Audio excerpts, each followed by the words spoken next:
Welcome back to the Real News Network in Baltimore. I'm Kim Brown. Greg Palast still joins us on the line from Los Angeles. We're discussing this.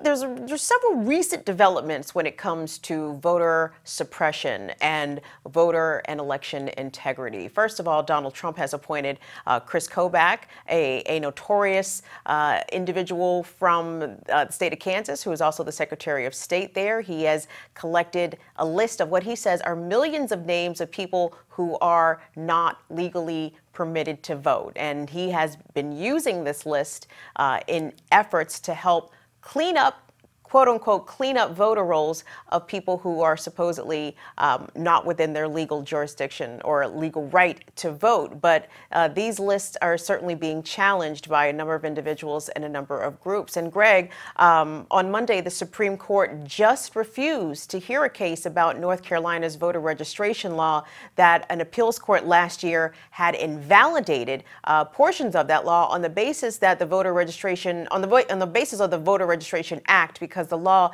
implemented sweeping restrictions on voter registration and participation. And the court also went on to say that the law was surgically created against African Americans. So what do you think of the upholding of the appeals court decisions will mean for future efforts at voter suppression? Well, unfortunately, it's not as good a piece of news as we would hope. It's not the court is suddenly the right-wing court that we now have with the 5-4 in Trump's favor. They're not in love. They're not going to be going after voter ID laws in general. The problem that North Carolina had was very specific to North Carolina. There you had a bunch of dumbbell rednecks, and there's no other way to put it, who decided to write memos to each other saying, let's write a law that will knock out black voters. Okay, so when you do that, when you're that dumb, and you basically leave all the evidence of your crime out on the table, then the courts will have to act. They have no choice but to act on something which was absolutely on its face, aimed at, as they said, the judge said it was surgically designed to attack black voters. Now, in other states like Wisconsin, where you have a vicious ID law, which says, you can, if you have a photo ID from Wisconsin for a gun, you can vote. If you have a student photo from the University of Wisconsin, you can't vote. We know that they're knocking out young Democrats. We know that they're knocking out voters in Milwaukee who don't have driver's licenses.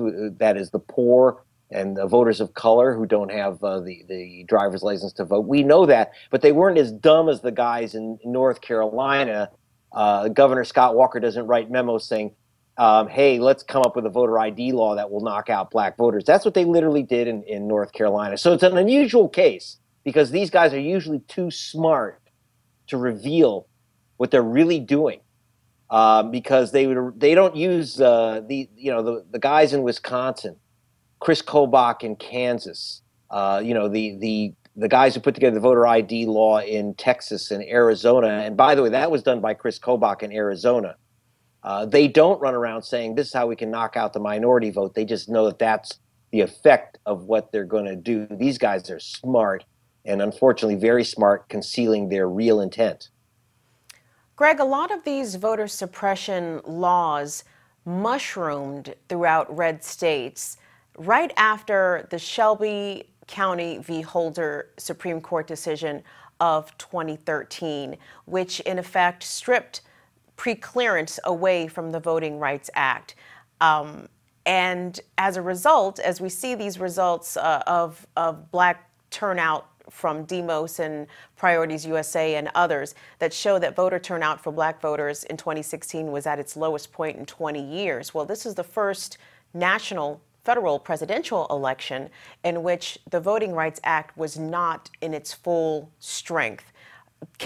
Is there a direct correlation with that, in your opinion, between this low turnout for African Americans, this big upsurge in voter ID laws, and the fact that the VRA had been stripped of preclearance in 2013? You got it, Sherlock. Let me just translate for the people who don't understand some of the legalistic lingo. The Voting Rights Act, which was created after Martin Luther King led those courageous marches in 1965, had a provision in it for several states with a long history of segregation that said, before you change any voting rules, before you, for example, institute a voter ID requirement, before you start stripping your rolls of people who you say are fraudulent, you have to clear that, they call pre-clear that, with the federal government, prove that you are not going after black voters or brown voters or Jewish voters or student voters. You've got to prove that you're making non-racial changes. Well, the Supreme Court in 2013 got rid of that rule that said that these states with a long history of official bigotry and racism in voting will no longer have to ask the Justice Department for permission to make changes. So, of course, they immediately went wild. They did everything but put on the white sheets and start burning crosses because they don't use white sheets anymore. They use spreadsheets to remove voters. As they started purging their voter rolls of people that they called felons who aren't felons, I had busted that story. They are taking off people that they say have voted twice in Georgia, for example. They've removed thousands of voters that they say have voted twice just because they have common names like Jose Rodriguez and James Brown. These are real examples. And that can only happen because of the fact that they didn't have to clear these procedures with the Justice Department. I mean, though you have to remember that today's Justice Department under Jeff Beauregard Sessions is becoming an injustice department. I'm very, very afraid that what we saw as a drop-off in African-American votes in certain states, and again, it's not just any states, it's in those states where the voting laws were changed to make it tougher to vote without a single case of evidence, without any evidence that there was voter fraud going on. They used so-called anti-fraud techniques requiring voter ID, etc., to stop people from voting. And by the way, the new one that they're coming up with is to require that you prove you're a citizen. It may sound reasonable. It ain't, because the only real proof of citizenship in the United States is a passport. And you know who has passports? They ain't the homeboys coming back from their vacation in the Alps, or your original birth certificate. Good luck finding that. Greg, in your opinion, will Republicans now push for some sort of full repeal or modification of the Voting Rights Act entirely? What's really to stop them from saying that, hey, in 2017, we don't really have a problem with people not being able to vote anymore? The real problem is voter fraud, not voter suppression. Do you think Republicans are that ballsy to go after the VRA in full? Absolutely. Jeff Beauregard Sessions, your Attorney General, has said we don't need the Voting Rights Act at all anymore.